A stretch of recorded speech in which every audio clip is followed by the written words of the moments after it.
In this lesson, we're going to be doing vector calculations. And by the end of it, you should learn how to find the resultant vector by calculation for the cases of parallel and antiparallel vectors, perpendicular vectors, and vectors at an angle.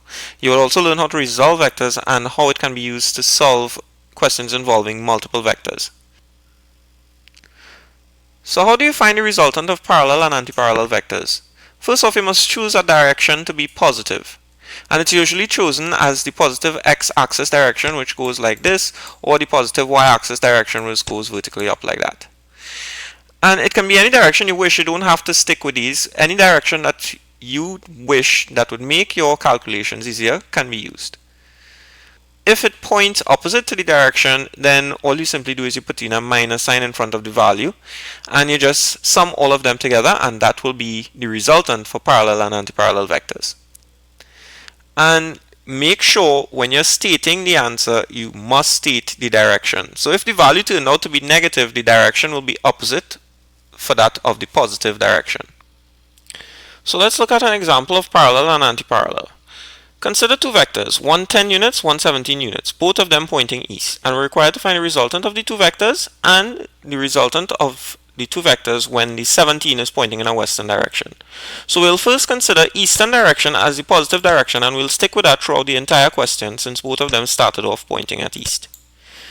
Now remember what you need to do. Once you choose the direction of positive, all you need to do after that is just simply sum the vectors together. Notice 10 units plus 17 units equal 27 units pointing east. We state the units and the magnitude with the direction. Now this units here generalizes the concept of vectors, and remember, whatever vector quantity unit you have, for example the most common one being force, which is Newton, can be used to replace this. Next we're looking at part 2, and in this case we say 10 units, since it's pointing east, will remain positive, but the 17 units, since it is now pointing west, we put a negative sign in front of it as we said before, and this positive and negative sign here just simply results in a negative overall. So we have 10 units minus 17 units, which will give us negative 7 units pointing east. Now notice we said negative 7 units pointing east. Whatever value we get from the result, it is also going to be the positive direction that we chose. But we can change this negative sign into a positive value by simply saying 7 units pointing west, which is the exact opposite direction of the east. Next, we are going to look at finding the resultant of perpendicular vectors. Now remember Pythagoras' theorem that you learned in maths. It dealt with right angle triangles, and what you have to do is you identify the base, you identify the height and the hypotenuse, and there's a relationship between each of them as stated here. So all you would need to do is just simply draw the vectors head to tail and identify a base for the combination of vectors and a height, and then simply use the base height formula here to determine the hypotenuse or the resultant magnitude. Notice I said magnitude. If it is that you have only the magnitude coming from it, then it brings the question, how do you determine the direction? To determine the direction of a perpendicular vectors, a pair of perpendicular vectors, you have to remember your trigonometric ratios for right angle triangles. Remember that the tan of an angle is equal to the opposite length over the adjacent length. Remember, your opposite is directly opposite wherever you are considering the angle to be, and your adjacent is what makes the angle with the hypotenuse of the triangle. So this here is the adjacent, and this here is the hypotenuse. And from there you just simply determine the angle with respect to the positive x-axis direction and state a direction of the resultant vector. And that's all. So let's look at an example of this. Consider two vectors, 17 units pointing north and 13 units pointing east. Determine the resultant. So first off, we need to draw a sketch. We first start off with the positive x direction as the base for the positive direction that we are considering. We can also consider the y-axis as another positive direction, but it will make it simpler to keep it as the x direction. So we first put the 17 vector unit, a sketch for the 17 vector unit. Notice it's not to scale. We're just simply drawing a sketch to have an idea of how it's running. Where that ends, head to tail, we simply start and draw the 13 units pointing east, and the resultant is this vector right here, and the direction of it is this angle here. Notice the angle is made with the positive direction that we choose, and this direction here, as I said before, is usually the x-axis direction. So we find the resultant magnitude by using Pythagoras' theorem. Notice that the 17 here, which was the vertical part, and the 13 here, which was the horizontal part, can be used in this. We identify the 13 as the base, so 13 squared, the 17 as the height, so 17 squared. We add them and we find the square root and we get approximately 21 units. To get the direction, we simply use the tan ratio, and the tan ratio is the opposite of the angle over the hypotenuse. We are considering this to be the triangle here. So the opposite here would be 17, which we know, and the adjacent will be 13. So we say tan inverse of 17 over 13, and this is from your maths, and we get an answer of 53 degrees. And we state the final answer, the resultant being 21 units, 53 degrees to the positive x-axis. Alright? So how do you find the resultant of two vectors at an angle?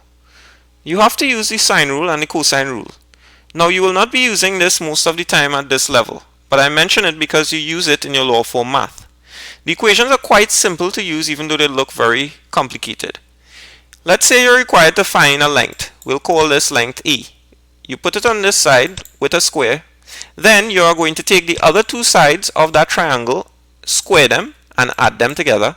And then you're going to find the difference with the product of 2 times the both sides that you are given and the angle that is directly opposite the side that you need to figure out. In the sine rule, you just simply remember A over sine A equal B over sine B equals C over sine C, sorry. And this one here is much easier to understand since all you're really doing is you're taking the length opposite a particular angle. So the length opposite this angle here is your C hat. The length opposite this angle here is your B.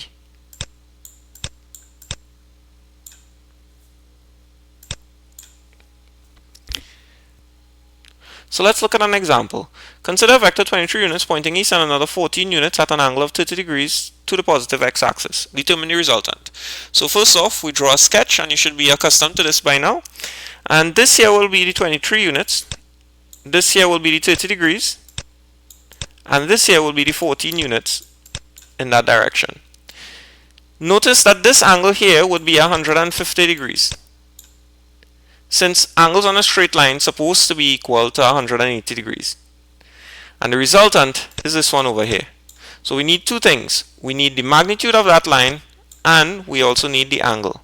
So to get the magnitude, we use the cosine rule, and we simply say from the side that we need to know, we simply have to square this known side, add them together, and minus 2 times the product of this, and cos of the angle directly opposite the length that I need to find. So once we do that and we find the square root of that total, we get an answer of 36 units. So now we need to find the direction. To find the direction, all you have to use is the sine rule. Remember, the sine rule is A over sine A equal B over sine B equals C over sine C. So we are going to be looking at the lengths and the angle opposite those lengths. The angle that we are interested in determining for the direction is this angle here, theta. So the length that is directly opposite that angle is 14, and we already determined this to be approximately 36 units, and the angle directly opposite is 150. So we start off with something that looks as simple as, let's see, it's 14 over sine of theta, and it's going to be equal to 36 over sine of 150. And all we need to do is just simply make theta the subject of the formula, and we get something looking like this. It works out to approximately 11 degrees. So we state our final answer, therefore the resultant is equal to 36 units, 11 degrees to the positive x-axis. Alright, so this angle here turns out to be 11 degrees. So how do you find the resultant of multiple vectors? To determine the resultant of multiple vectors, you must learn to resolve your vectors into a horizontal and vertical component. And all that really means is that we're breaking up the vector into its contributing vectors. So to find the vertical component, we just simply need to multiply the vector value by the cos of the angle between the horizontal line and that vector, And to find the vertical component, we need to multiply that same vector again by the sine of the angle between the vertical and the vector. And we must remember to pay attention to the direction in which we are resolving these forces. So next what we do is we sum all the horizontal components to get the horizontal resultant, and we do the same for the vertical components. This would result in two final values we are working with, a horizontal and a vertical. Now notice that this here starts looking like part of a right angle triangle that we did earlier for perpendicular vectors. So we simply use the method that we have for perpendicular vectors to determine our magnitude and our direction for the resultant. So what are the possible ways that you can resolve a vector? And there are four possible ways that you will have, and I'm going to go through each one in step. So let's first look at this vector here. Notice that if we break this up into a vertical and a horizontal component, we are seeing that we get a right angle triangle that has an angle with the horizontal that we are looking at, and we can see that horizontal goes this way and we get a negative direction. So that means if, for instance, this vector had a value of 10 and this angle here had a value of 30 degrees, then what I can do is I can say that this x component here should be equivalent to 10, which is the magnitude of the vector, cosine 30 degrees, so the cos of this vector here, and I get a negative 9 right here. Similarly, I do the same for the y-axis. Now notice that this y-axis points in the positive direction, or the vertical component points in the positive direction, so I take the same 10, and if I have a 30 here, it's going to be 10 sine 30 degrees, and we get a positive 5. We can do the same for the other vectors. Notice that this direction here is positive x-axis direction, and this direction here is the positive y-axis direction. Notice that for the next vector, this here is the negative x-axis, negative y-axis. Notice this here is the positive x-axis, negative y-axis. And each one of them, we just simply work with it the same exact way, because the angle here, theta, is what we will be required to determine.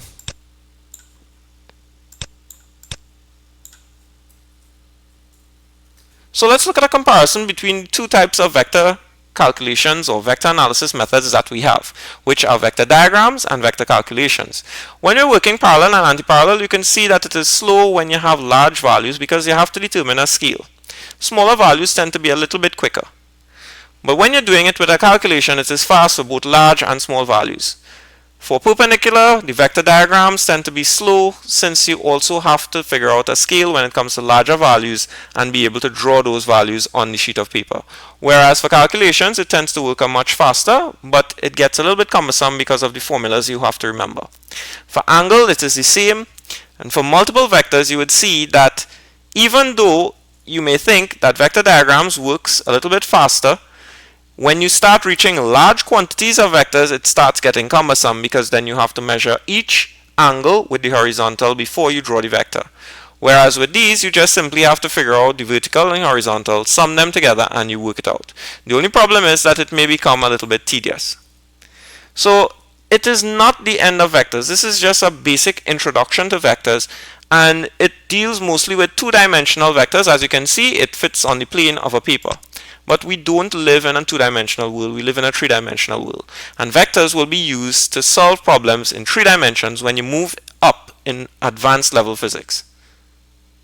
So if you have any questions, you can refer to these books here, or you can simply send me a message and I will get back to you as soon as I can. Thank you.